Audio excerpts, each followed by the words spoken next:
அஸ்ஸலாமு அலைக்கும். எல்லோரும் எப்படி இருக்கீங்க? இன்றைக்கி நம்மளோட வீடியோவில் நாம் எதை பற்றி பார்க்க போகிறோம் அப்படின்னா, நம்ம இந்த 12 மாதங்களாக, அதாவது இந்த 2025 ஃபுல்லாக நம்ம என்னென்ன புக்கெல்லாம் நான் படித்தேன் அப்படிங்கிறத உங்ககிட்ட ஷேர் பண்ணிக்க போகிறேன். நான் யூஸ்வலாக பார்த்தீங்கன்னா இந்த ரெசல்யூஷன் வச்சுக்கிறது, ஒரு வருஷத்தில் இத்தனை புக்கு படித்து முடிக்கணும், இந்த வருஷம் அப்படிங்கிறது கணக்கு கிடையாது. பட் 12 மந்த்ஸில் நம்ம திருப்பி பார்க்கும்போது, ஒரு கணக்காக பார்க்கும்போது நம்ம ஒரு கோல் வச்சுக்கிட்டோம் அப்படின்னா, அந்த அளவுக்கு புக்ஸ் படிக்க முடியல அப்படின்னாலுமே நம்ம அதை ஒரு உந்துதலாக இருந்துக்கிட்டே இருக்கோம் இல்லையா? அதை அடிப்படையாக கொண்டு இந்த 12 மாதங்களில் நான் என்னென்ன புக்கெலாம் ரீட் பண்ணி முடித்தேன் அப்படிங்கிறத உங்ககிட்ட ஷேர் பண்ணிக்க போகிறேன். இந்த வீடியோ ஃபுல்லாக பாருங்கள். இதில் நிறைய இன்ஃபர்மேஷன்ஸ் இந்த புக்ஸ் பற்றி கொடுத்துருக்குறேன். வாங்க வீடியோக்குள்ளே போகலாம்.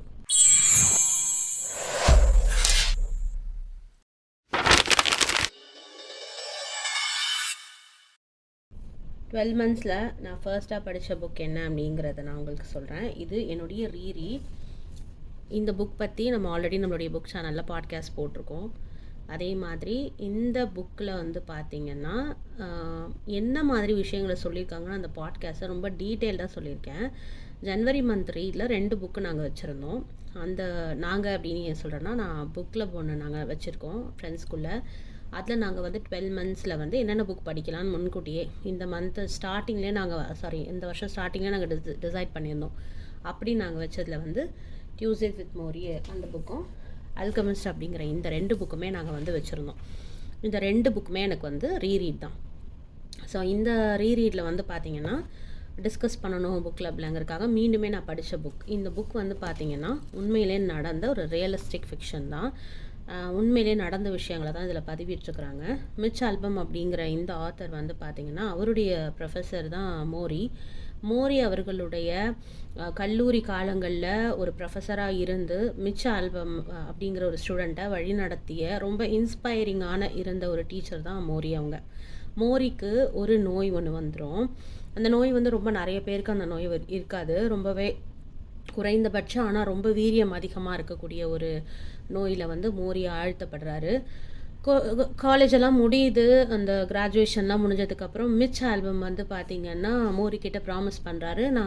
மோரி கேட்டுக்கிறாரு, இந்த மாதிரி ரொம்ப பாசமான ஸ்டூடெண்ட்டுன்னு கூட சொல்லலாம், நீ என்னை மறந்துடாமல் என்னை வந்து சந்திப்பியா அப்படின்னு சொல்லி கேட்கும்போது நான் வருவேன்னு சொல்லியிருப்பார். ஆனால் இவர் ரொம்ப வருஷமாயிரும் வந்திருக்கவே மாட்டார். அவருடைய வேலையை பார்த்துட்ருப்பார், இவருடைய வேலையை பார்த்துட்ருப்பார். இவருடைய கெரியர் அப்படியே க்ரோ ஆக ஆரம்பிக்கும். ரொம்ப பிஸியான ஒரு பர்சனாக இவர் வந்து மாறிடுவார் மிச் ஆல்பம். ஒரு கட்டத்தில் ஒரு நாள் இவரோட ஒரு டிவி ஒரு ஸ்டேஷனுக்கு ஒரு ஜேர்னலிஸ்ட்டாக இருந்துகிட்ருப்பார் மிச் ஆல்பம். திடீர்னு டிவியில் பார்க்கும்போது மோரி வந்து பேட்டி கொடுத்துட்ருப்பார். அப்போ அவருடைய ப்ரொஃபஸரோட ஞாபகம் வருது.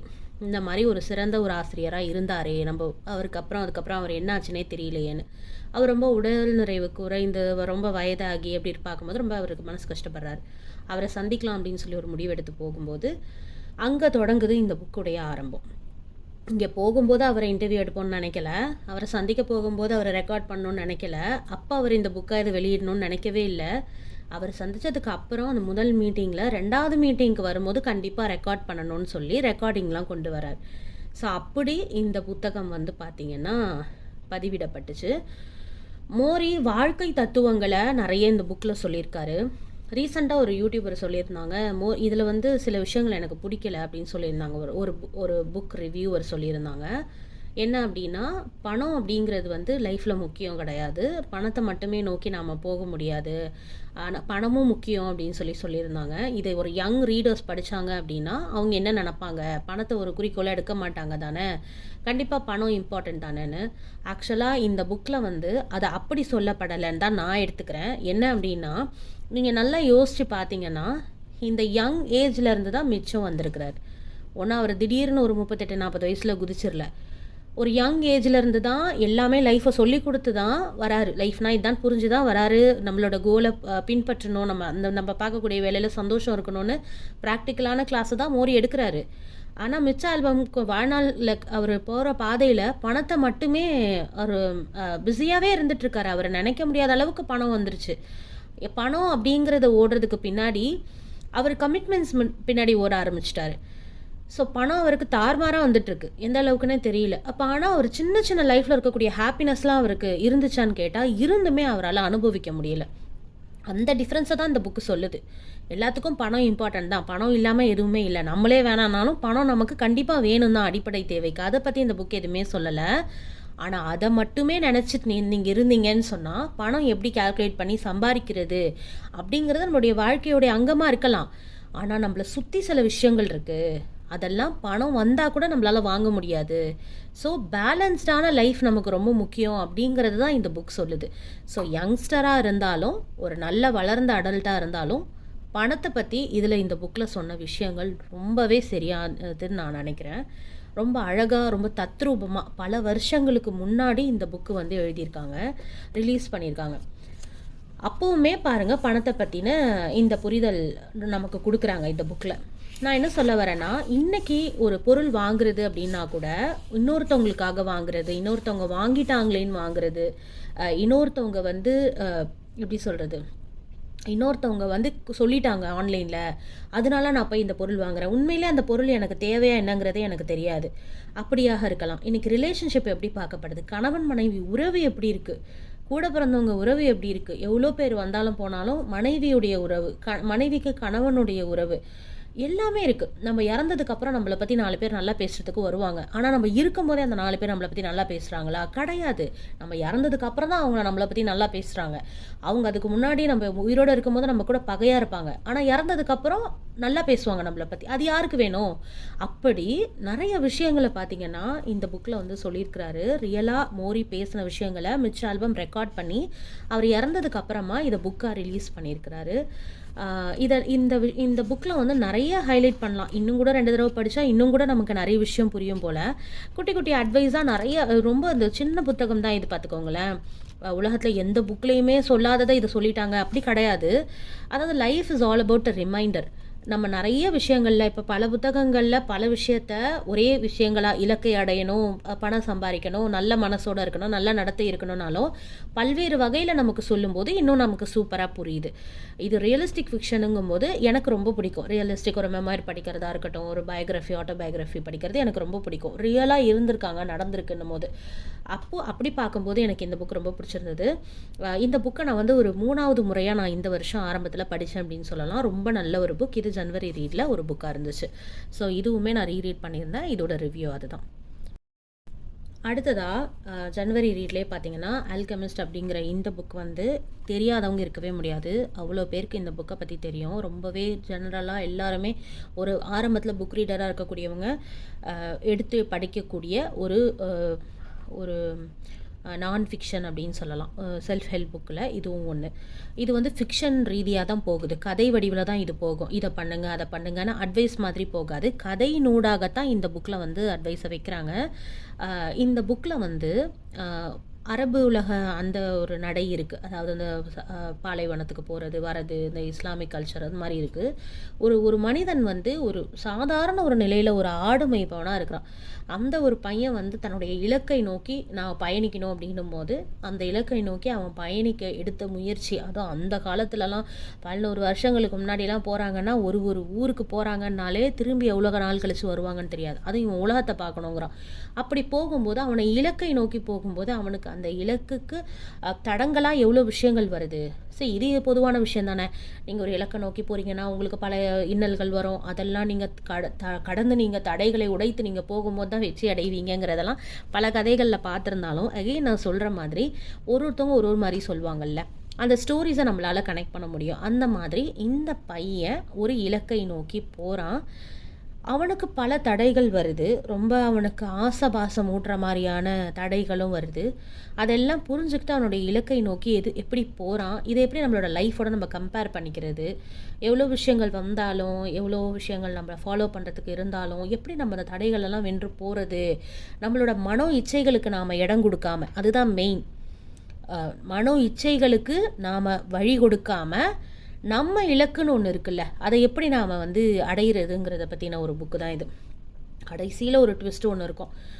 அது படிக்கும் போது அந்த முழு புக்கையும் படித்தவங்க எப்படி எடுத்துக்குவாங்க, உணர்ந்து படித்தவங்க இதுக்கா இப்படி அப்படின்னு நினச்சி படிச்சிருந்தாங்க அப்படின்னா கண்டிப்பாக அவங்களுக்கு லெசன்ஸ் கிடைக்கிறது கொஞ்சம் கஷ்டம்தான். பல பேர் படிச்சிருந்தாலும் பல பேர் இதுலேருந்து பல லெசன்ஸ் எடுத்ததாக யூடியூப்பில் சொல்லியிருந்தாலுமே நம்ம படிக்கும்போது தனி லெசன் நமக்கு ஒன்று கிடைக்கும். அந்த மாதிரி நம்ம வந்து ஒரு செல்ஃப் ஹெல்ப் புக் வந்து ஒரு ஃபிக்ஷன் நான் ஃபிக்ஷன் புக் வந்து ஒரு ஃபிக்ஷன் மூலியமாக கதை மூலியமாக நமக்கு வந்து சில நல்ல ஒரு அட்வைஸை தந்த ஒரு புக்கை நம்ம சொல்லலாம். இது எல்லாருமே நிறைய பேர் படிச்சிருப்பாங்க. பட் நான் வந்து உங்களுக்கு இந்த விஷயத்த வந்து இது சொல்கிறேன். இதில் தமிழ்லையும் இது இருக்குது, இங்கிலீஷ்லேயும் இருக்குது. நீங்கள் இங்கிலீஷ் ரொம்ப பேசிக்காக தான் இருக்குது. நீங்கள் இங்கிலீஷெலாம் எழுத படிக்க தெரியும்னா நீங்கள் தாராளமாக இங்கிலீஷை சூஸ் பண்ணலாம்.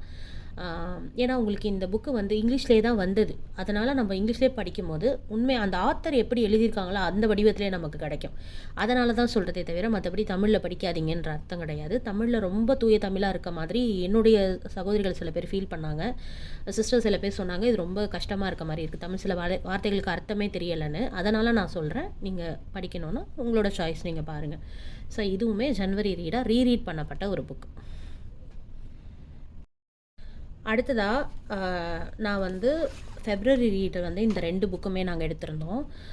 இது வந்து பார்த்திங்கன்னா ஆர்ஜே பலாசியோ அவங்களுடைய ஒண்டர் அப்படிங்கிற இந்த புக், ஒன் பியூன் சாங் அப்படின்னு சொல்லக்கூடிய ஒரு ஆத்தர், கொரியன் ஆத்தரோட ஒரு இலக்கியம் இது.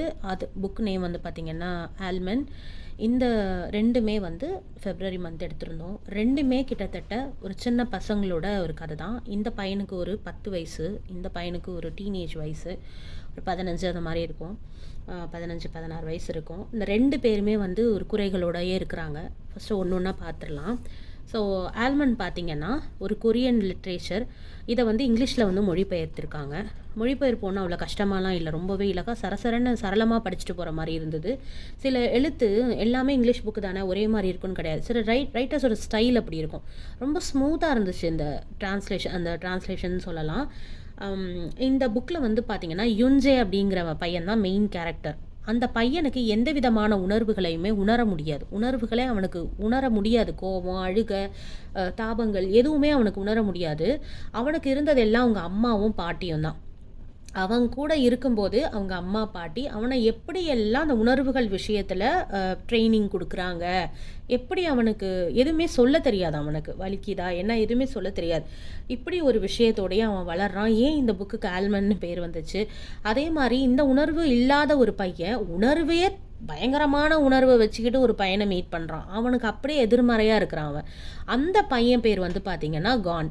இந்த பையனும் இந்த உணர்வே இல்லாத பையனும், ஒரு உணர்வே இல்லாமல் இருக்கக்கூடியவனும், உணர்வு எதை எடுத்தாலும் உச்சகட்டத்தில் இருக்கக்கூடிய ஒரு பையனும், கோபமாக இருக்கட்டும் எதாக இருந்தாலும் அதை எப்படி இவங்க 2 பேருமே வந்து டேக்கிள் பண்ணிக்கிறாங்க அப்படிங்கிறது தான் வந்து இந்த புக்கு. இதில் என்ன சொல்ல வந்தாங்க, இந்த புக்கு முழுக்குமே இந்த பையனோட நம்ம ட்ராவல் பண்ணும்போது உணர்வுகளே இல்லை அந்த பையனுக்கு. ஆனால் படிக்கிற நமக்கும் உணர்வுகள் பயங்கரமாக வந்துக்கிட்டு இருக்கோம். ஏன்னா ஒரு கட்டத்துலையும் இல்லையே அந்த பையன் அப்படி உணரலையே, நம்ம ஏன் இவ்வளோ எமோஷன் ஆகிறோம் அப்படின்னு சொல்ல தோணுச்சு. இந்த புக்கை படிச்சுட்டு இருக்கும்போது உண்மையிலே சொல்கிறேன், நம்ம வந்து உணர்வுகளெல்லாம் மதிக்கவே மாட்டேங்கிறோம். நம்ம வந்து பட்டோம்னா நம்ம மேலே நம்ம கோச்சிக்கிறோம், கோபப்பட்டாலும் நம்ம மேலே நம்ம கோச்சிக்கிறோம். நான் ஏன் இவ்வளோ சர்ப்ரைஸ் ஆகிறேன், நான் ஏன் இவ்வளோ சிரிக்கிறேன், நான் அவ்வளோலாம் சிரிக்கக்கூடாது, நம்மளே தனிமைப்படுத்திக்கிறோம். நம்ம ஜாலியாக இருந்தால் தப்புன்னு நினைக்கிறோம். ஜாலியாக இருந்தால் எல்லாமே ஒரு அளவுக்குள்ளன்னு கூட வச்சுக்கலாமே, அது கூட நம்ம சில பேர் பண்ணுறதில்ல. ஏதோ வாழ்க்கை இழந்தார் போலயே இருக்கும்.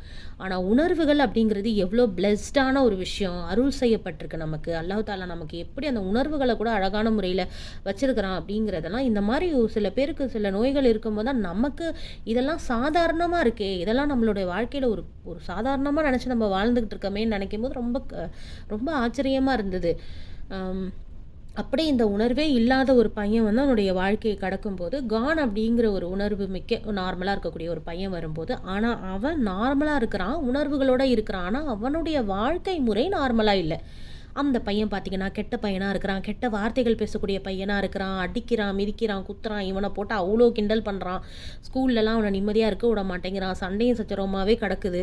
அப்படி இருக்கக்கூடிய பையனுடைய வாழ்க்கையில் யுன்ஜே போகிறான். கானுடைய வாழ்க்கையில் யுன்ஜே உணர்வே இல்லாத பையன் போகும்போது கானுடைய வாழ்க்கையும் மாறுது. எப்படி மாறுது?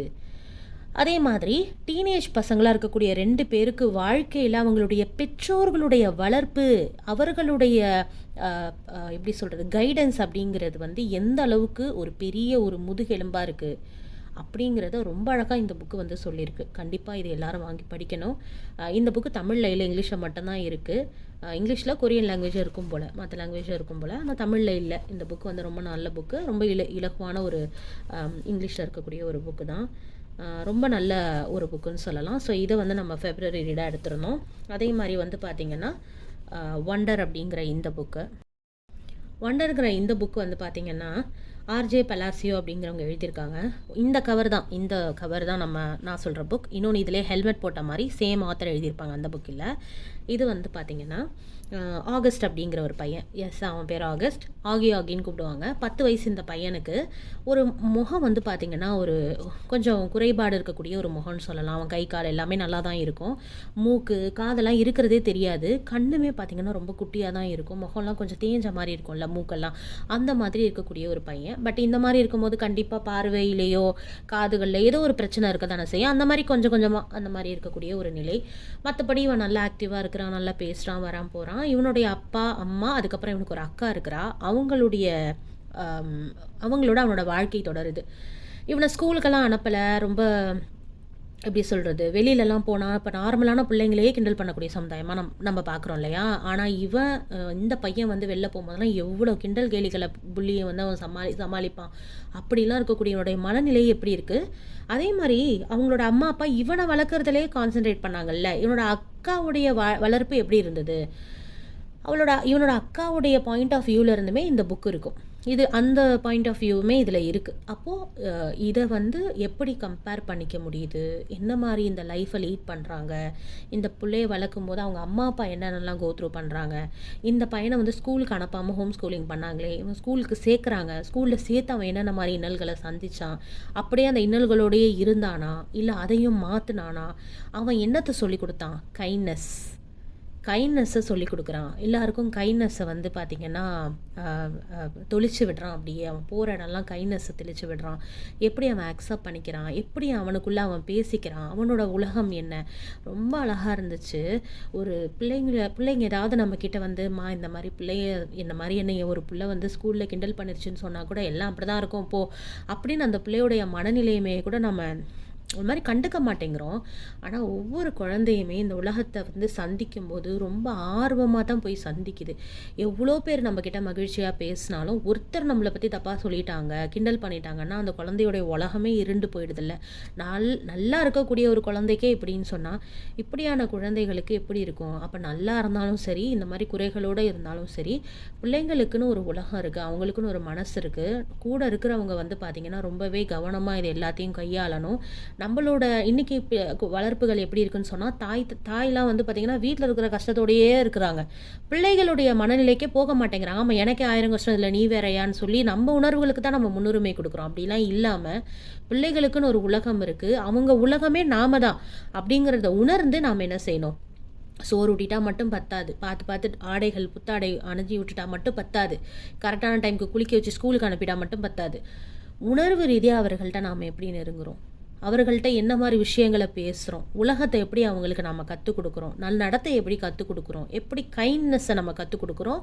அதுதான் நம்மளுடைய பிள்ளைகளை நாளைக்கு ஒரு சிறப்பான ஒரு வாழ்க்கைக்கு நம்மளை வந்து வாழ வைக்கும். இந்த புக் ஒரு 12 வயசு பிள்ளைங்கள்லேருந்தே படிக்கலாம். ரொம்பவே நல்லாயிருக்கும். இதை உங்கள் பிள்ளைங்களுக்கு வாங்கி கொடுங்க. தமிழில் இல்லை, இங்கிலீஷில் மட்டும்தான் இருக்குது. ரொம்ப அழகான ஒரு ரீடு, ரொம்ப கஷ்டமாலாம் இல்லை. இந்த புக் வந்து பார்த்திங்கன்னா நம்ம ஃபெப்ரவரி மந்த் படித்தது எனக்கு ரொம்ப ஃபேவரட்டான ஒரு புக்கில் ஒன்றுன்னு நான் சொல்லுவேன். அடுத்ததாக மார்ச் மந்த் ரீடில் வந்து கிழவனும் கடலும் வச்சுருந்தோம். கிழவனும் கடலும் வந்து பார்த்திங்கன்னா ரொம்ப ஒரு சின்ன ஒரு மெலிசான ஒரு புக்கு தான். இந்த புக்கு வந்து பார்த்திங்கன்னா விருது பெற்ற ஒரு புக்குன்னு கூட சொல்லலாம். அதாவது கிழவனும் கடலும் வெளிவந்த 60 ஆண்டுகளுக்கு மேல் ஆகிறது. இன்றும் வாசிக்கும்போது இது ஒரு அற்புதமான கதை. ஒரு தளத்தில் மனிதனையும் மீனையும் பற்றிய கதை, மற்றொரு தளத்தில் மனிதனுக்கும் இயற்கைக்குமான போராட்டம், இன்னும் ஒரு தளத்தில் மானுட பண்பாடு, துணிச்சல், போர்க்குணம் பற்றியது. பிறிதொரு தளத்தில் அமெரிக்க வாழ்வின் மையமாக தனிமனிதன் குழுவோ அமைப்போ அல்ல, இருந்த காலகட்டத்தின் கதை. வாழ்வுக்கான அவன் போராட்டத்தின் சித்திரம், சிக்கனமான சொற்பிரயோகம், தெரிக்கும் விவரணைகள், தனிமனித போராட்டத்தை கொண்டாடும் படைப்பு அப்படின்னு சொல்லி இந்த கிழவனும் கடலும் ஏர்னஸ்ட் ஹெமிங்வே எழுதியது. ஓல்ட் மேன் அண்ட் தி சீ அப்படிங்கிற இந்த கதை நம்ம ஸ்கூலில் படிச்சிருப்போம், நம்மளோட இங்கிலீஷ் புக்கில் வந்திருக்கோம். ஸோ இந்த புக்கு வந்து பார்த்திங்கன்னா எனக்கு ரொம்ப பிடிச்சிருந்தது. ஏன்னா இதில் வந்து என்ன, அதாவது மனிதனுடைய வாழ்க்கையை வந்து அந்த மெட்டஃபரை வந்து எக்ஸாம்பிள் எப்படி வச்சுருக்காங்கன்னா, கடலோட ஒப்பிட்டிருக்காங்க இதில். மனிதன் வந்து அவனுடைய வாழ்க்கையை வாழ்கிறான் இல்லையா, அந்த போராட்டங்களையும் அவன் எப்படி எதிர்கொள்கிறான், வாழ்க்கையோட அவனுக்கான பிணைப்பு என்ன, மனிதன் மனிதனோட போராடுறது இருக்கட்டும், மனிதன் வாழ்க்கையோடையும் விதியோடையும் அவன் ஒரு போராட்டத்தில் இருக்கான்ல, அதை பற்றி ரொம்ப அழகாக இதில் வந்து கடலோட கம்பேர் பண்ணுறாங்க. ஒரு அலையாக இருக்கட்டும், திசை தெரியாமல் நம்மளை அனுப்புகிறதா இருக்கட்டும், அந்த கடல் காற்றுக்கு ஏற்ற மாதிரி படகு போகிறதா இருக்கட்டும், நமக்கு என்ன நினச்சி நம்ம போகிறோம் அப்படின்னு நம்ம லைஃப்பில் தெரியாது. பட் லைஃப் நமக்கு ஒன்று கொடுக்கும். அதை எப்படி அக்செப்ட் பண்ணுறோம், கடைசியில் அது நமக்கு முழுமையாக கிடச்சிரும்னு நினைக்கும் போது நம்மளை விட்டு அது போகும். அது எப்படி போகும், பட்டுன்னு போயிட்டா கூட பரவாயில்ல, கொஞ்சம் கொஞ்சமாக போகும். கொடுக்குறேன் கொடுக்கல, கொடுக்குறேன் கொடுக்கலன்னு சொல்லி போகும். அப்பெல்லாம் எப்படி நம்ம இருக்கணும் துணிவா அப்படிங்கிறது ரொம்ப சூப்பராக எழுதியிருக்காங்க. இது இங்கிலீஷில் தான் ஆக்சுவலி வெளிவந்த புக் இது. இது தமிழில் மொழிபெயர்க்கப்பட்டது வந்து எம்எஸ் அவர்கள் மொழிபெயர்த்திருக்காங்க. தமிழ்லையும் ஓகே தான், நல்லா இருக்குது. தமிழில் வந்து நல்லா தான் இருக்குது, ட்ரான்ஸ்லேஷன்லாம் ப்ராப்ளம் கிடையாது. ரொம்பவே வந்து பார்த்திங்கன்னா இது வந்து ஒரு கிளாசிக் நாவல். ரொம்ப ஒரு 100-150 வருஷத்துக்கு முன்னாடி எழுதின ஒரு புத்தகம் தான் இது. நமக்கு தமிழில் மொழிபெயர்த்திருக்காங்க. ஸோ இந்த புக்கு வந்து பார்த்திங்கன்னா ஏர்னஸ்ட் ஹெமிங்வே அப்படிங்கிறவர் வந்து எழுதியிருக்காரு. இன்னும் இவர் வந்து பார்த்திங்கன்னா இந்த புக்குக்காக 1954 வந்து நோபல் பரிசு வென்ற புக்குன்னு சொல்லலாம். இந்த புக்கு வந்து கண்டிப்பாக நீங்கள் தமிழில் கூட வாங்கி படிங்க, நல்லாயிருக்கும், நல்லாயிருக்கு. இந்த தமிழில் நீங்கள் வாங்கி படிக்கும்போது மெயினாக நீங்கள் கவனிக்கக்கூடியது என்னென்னா, முதல் 15 பக்கத்து, அதாவது 15வது பக்கத்துலேருந்து தான் நீங்கள் படிக்க ஆரம்பிக்கணும். 15வது பக்கத்துலேருந்து நீங்கள் படிக்கும் போது தான் இதுக்கு முன்னாடி வந்து இந்த ப்ரிஃபேஸ்ன்னு சொல்லுவாங்கள்ல, அந்த மாதிரி இந்த கதையுடைய சுருக்கம் இங்கே இருக்குது. அது ஏன் வச்சாங்கன்னு தெரியல. ஏன்னா இதுலையே விஷயம் வந்துடுது. அப்போ படிக்காதீங்க, இந்த கதையை படித்து முடிச்சுட்டு அப்புறம் இதை படிங்க. அப்போ நீங்கள் தமிழில் வாங்குறீங்கன்னா, நான் இங்கிலீஷில் செக் பண்ணிட்டேன், இங்கிலீஷில் அப்படி கொடுக்கல, தமிழில் தான் அப்படி கொடுத்துருக்காங்க. அப்போ 14 பக்கங்களை விட்டுட்டு 15வது பக்கம் எழுதியிருக்கு பாருங்கள், இதிலேருந்து நீங்கள் வந்து படிக்க தொடங்குங்க, சரியா? அப்போ இதிலேருந்து படிக்கும்போது உங்களுக்கு அந்த கதையை பற்றின எந்த ஐடியாவுமே இருக்காது. படித்து முடிச்சதுக்கப்புறமா முன்னாடி பின்னாடிலாம் என்ன சொல்லியிருக்காங்கன்னு பார்த்துக்கலாம். ஆனால் இதிலேருந்து படிக்க ஆரம்பிங்க. இதை மட்டும் ஞாபகம் வச்சுக்கோங்க. நீங்கள் நியூ ரீடராக இருந்தீங்க, இல்லைனா இந்த புக்கு படிக்காதவங்க ரீடர்ஸ் படிக்கணுன்னா இதை ஞாபகம் வச்சுக்கோங்க. ஸோ இந்த புக்கு வந்து பார்த்திங்கன்னா இதில் வந்து சாண்டியாகோ அப்படின்னு சொல்லக்கூடியவர் தான் வந்து ப்ரொட்டகனிஸ்ட். அவர் தான் இதில் மெயின் கதாபாத்திரம். இது ஒரு ஃபிக்ஷன், இது ஒரு கதை புத்தகம் தான். வாழ்க்கையினுடைய ரொம்ப அற்புதமான விஷயங்களை இதில் சொல்லி கொடுக்குது. நான் சொன்ன மாதிரி கடலோட இதை நம்மளுடைய வாழ்க்கையை வந்து ஒப்பிட்டிருக்காங்க. படிக்கிறவங்க எப்படி வேணாலும் எடுத்துக்கலாம், படிக்கிறவங்க அவங்களுக்கு ஏற்ற மாதிரி எடுத்துக்கலாம். இந்த மனிதன் அவனுடைய வாழ்க்கையில் போடக்கூடிய முயற்சி, யாரையும் எதிர்பார்க்காத ஒரு வாழ்க்கை, வில் பவர் எல்லாமே ரொம்ப நல்லாயிருக்கு. இவர் வந்து தனியாகவே பேசிக்கிட்டு இருப்பார் அவர் கடல் பயணத்தில். அதுவும் நம்மக்கிட்ட தான் தான் பேசுகிறாரு அவருன்னு நம்ம எடுத்துக்கிற மாதிரி இருக்கும். இப்போ நம்பிக்கை இழந்துருவாரோ, அப்போ நம்பிக்கை இழந்துருவாரோ, ஒருவேளை இப்போ விட்டுருவாரோ, இப்போ தோன்றுவாரோ, போச்சு அவ்வளோதான், இப்போ பாருங்களேன் நம்பிக்கை இழந்துருவார் அப்படின்னு நாம் நினைக்கும் போது அவர் நம்பிக்கை இழக்கலை. மீண்டும் மீண்டும் அவர் நம்பிக்கையோடு போகிறார். அவர்கிட்ட ஒன்றுமே இல்லைங்க. அவர் ஒரு துடுப்பு போட்டு தான் இருக்குது, ஒரு சின்ன படகு. அதில் அவர் வந்து அவருக்கு வரக்கூடிய சோதனைகளை அடுத்து இந்த நம்பிக்கை இழந்துருவார், அந்த நம்பிக்கை இழந்துருவாருன்னு சொல்லி கடைசி வரைக்கும் நாம தான் நமக்கு எதிரிங்கிற மாதிரி அவரே இவ்வளோ தைரியமாக இருக்கார். புத்தகம் படிக்கக்கூடிய நாம் என்ன தெரியுமா செய்வோம், இப்போ நம்பிக்கை இழந்துருவாருன்னு நமக்குள்ளே அவ்வளோ வார்த்தைகளை சொல்லிப்போம். அப்போது நாம் நினைக்கிறோம் நம்பிக்கையை இழக்கிறதுங்கிறது ஈஸி தான், நம்பிக்கையோடு இருக்கிறது தான் கஷ்டம். நம்பிக்கை இழந்துட்டேன் தெரியுமா, நான் எப்படிலாம் கஷ்டப்பட்டேன், நம்பிக்கையே போச்சு அப்படின்னு ஒரு பெரிய சாதனையாக பேசுவோம். வாழ்க்கையில் நம்பிக்கை இழக்கிறதுங்கிறது ரொம்ப சாதாரணமான விஷயம். நம்பிக்கையோட வாழ்க்கையை வாழ்கிறது தான் ரொம்ப கஷ்டம். அந்த நம்பிக்கையை வர வைக்கணும் அப்படிங்கிறது தான் நான் எடுத்துக்கிட்டது. கிழவனும் கடலும் மார்ச் மந்த் ரீட் பண்ணது. இந்த 12 மாதங்களில் ஒரு புத்தகமாக எனக்கு ரொம்ப பிடிச்சிருந்துச்சு. ஸோ இதையும் வந்து நான் உங்களுக்கு ரெக்கமெண்ட் பண்ணுறேன். So April month read Atomic Habits. இன்னொரு விஷயம் சொல்ல மறந்துட்டேன், இந்த புக் பற்றியும் பாட்காஸ்ட் போட்டிருக்கோம் நம்ம சேனலில். கிட்டத்தட்ட புக் கிளப் மாதிரி நாங்கள் லைவாக பாட்காஸ்ட் ரெடி பண்ணி போட்டிருந்தோம். இதுக்கும் டியூஸ்டேஸ் வித் மோரிக்கும் இருக்கும். ஸோ கண்டிப்பாக நீங்கள் அதை கேளுங்க. நாங்கள் ஒரு 4-5 சகோதரிகள் வந்து அதை பற்றி டிஸ்கஸ் பண்ணியிருப்போம், ரொம்ப நல்லாயிருக்கும். ஸோ இதோட பாட்காஸ்ட் நம்மளோட சேனலில் இருக்குது. ஓகே, அட்டாமிக் ஹேபிட்ஸ் வந்து நான் ஆல்ரெடி நம்ம நான் ரொம்ப நிறைய வீடியோ போடல நம்ம சேனல்னாலும் நிறைய இடத்துல இதை நான் இன்க்ளூட் பண்ணியிருக்கேன். அட்டாமிக் ஹேபிட்ஸ் வந்து பார்த்திங்கன்னா எனக்கு செல்ஃப் ஹெல்ப் புக் நான் படித்த ஆரம்பித்ததில் வந்து ஒன் ஆஃப் த ரொம்ப ரொம்ப மெயினான ஒரு புக்குன்னு சொல்வேன். சின்ன சின்ன பழக்க வழக்கங்கள் நம்மளுடைய வாழ்க்கையை நமக்கு மாற்றும் அப்படிங்கிறது தான்.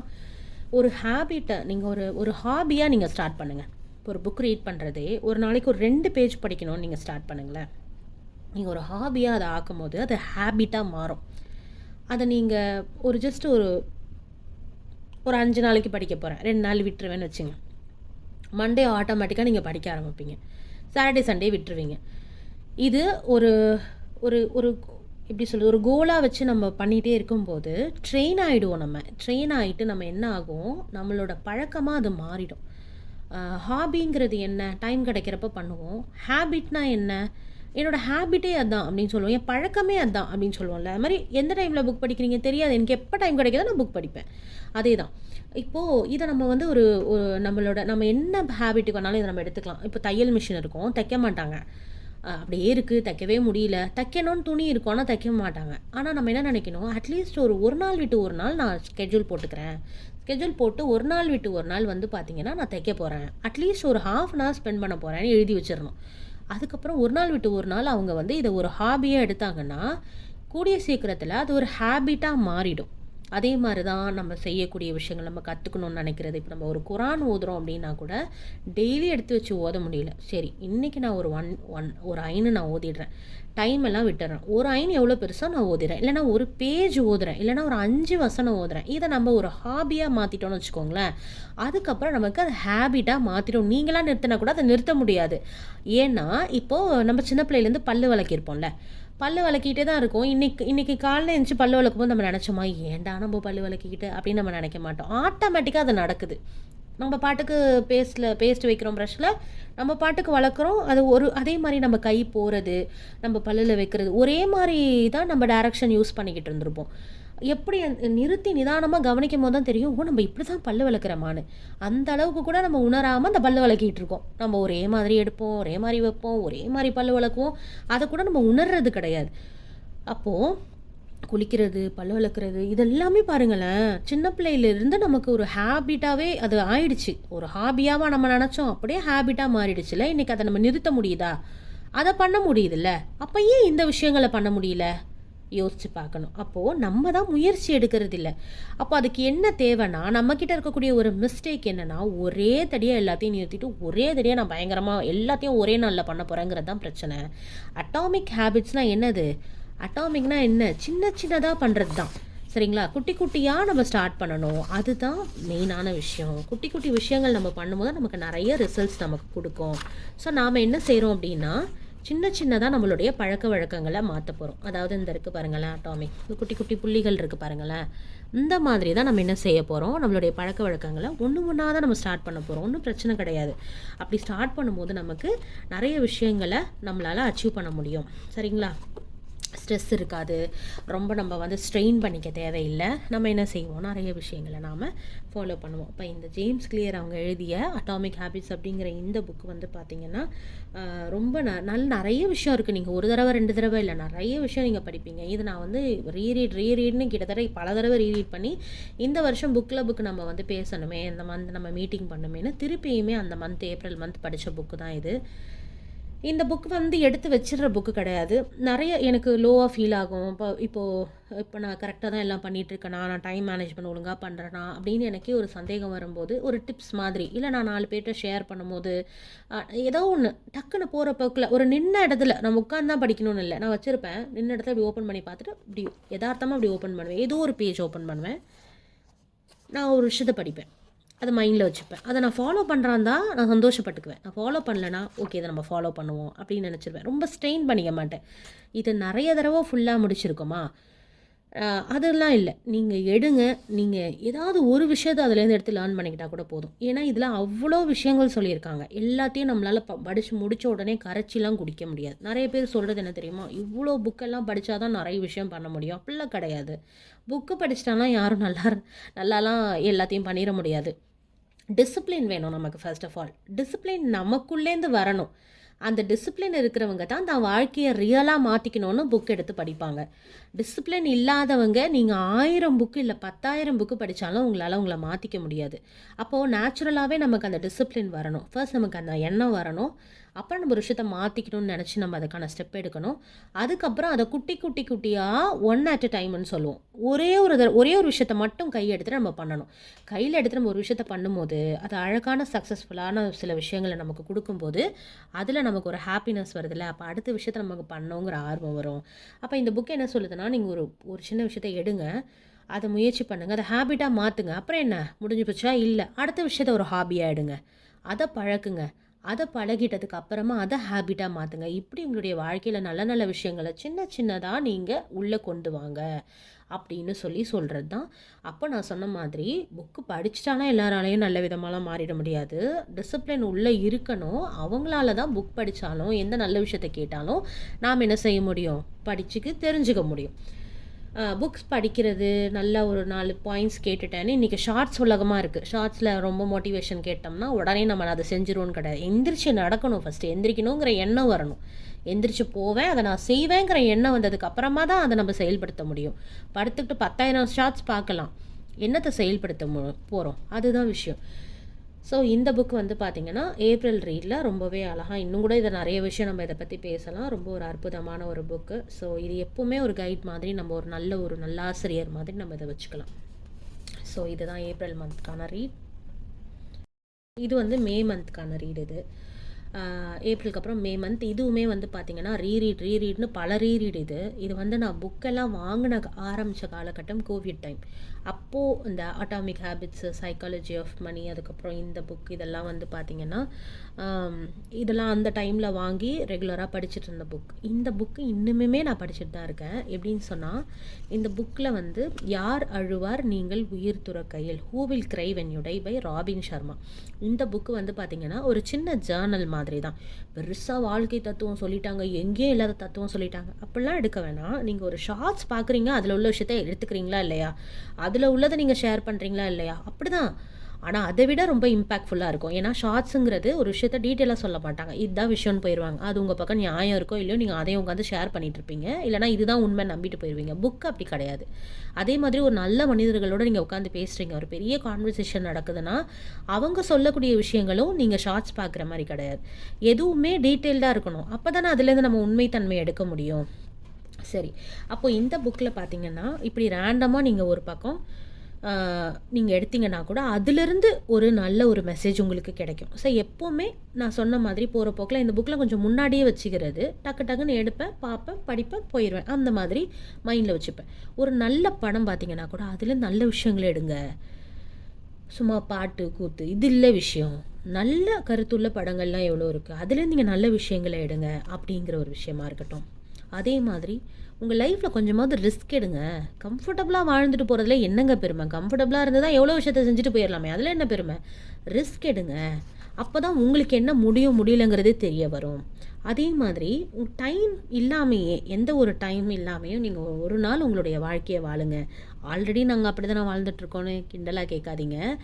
அதாவது டைமோடையே இருக்கிறவங்க இருக்காங்கல்ல, டைம் மேனேஜ்மெண்ட் பண்ணியே வாழ்ந்துட்டுருப்பாங்க. அழகாக இந்த நேரத்தில் அதை செய்வாங்க, அந்த நேரத்தில் செய்வாங்க.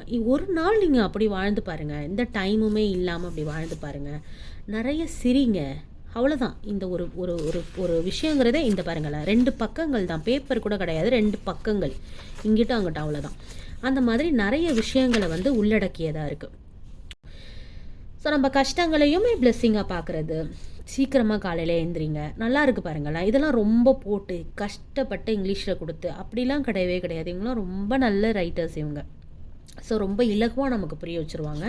அந்த மாதிரி அதே மாதிரி உங்களோட நெய்பர்ஹுட் பற்றி நீங்கள் தெரிஞ்சுக்கோங்க. நீங்கள் அப்படியே போகிறதும் வரதும் வீட்டுக்குள்ளேயே இருக்கிறதும் இல்லாமல் உங்கள் அக்கம் பக்கத்தில் என்ன நடக்குது, உங்களை சுற்றி என்ன நடக்குது, இது எல்லாத்தையுமே நீங்கள் என்ன செய்யுங்க, தெரிஞ்சுக்கங்க அப்படின்னு சொல்கிறாங்க. ஒரு அமைதியான ஒரு வாக் போங்க, சுற்றி என்ன இருக்குதுன்னு பாருங்கள் அப்படின்னு. அதே மாதிரி சைலண்ட்டாக இருக்கவும் கொஞ்சம் தெரிஞ்சுக்கங்க. எதுவுமே பண்ணாமல் ஒரு அமைதியாக இருங்க, அமைதியாக இருக்கவும் தெரிஞ்சுக்கங்க அப்படின்னு சொல்லிட்டு சொல்கிறாரு. ஒரு குறிப்பிட்ட டைமே எடுங்க அமைதியாக இருக்கிறதுக்கு அப்படின்னு சொல்கிறாரு. அது நானே தனியாக அமைதியாக தானே இருக்கேன் அப்படின்றவாங்க. அந்த அமைதி இல்லை, அந்த அமைதி உங்களை நல்வாழ்வுக்கு ஆழ்படுத்தக்கூடியதாக இருக்கணும்.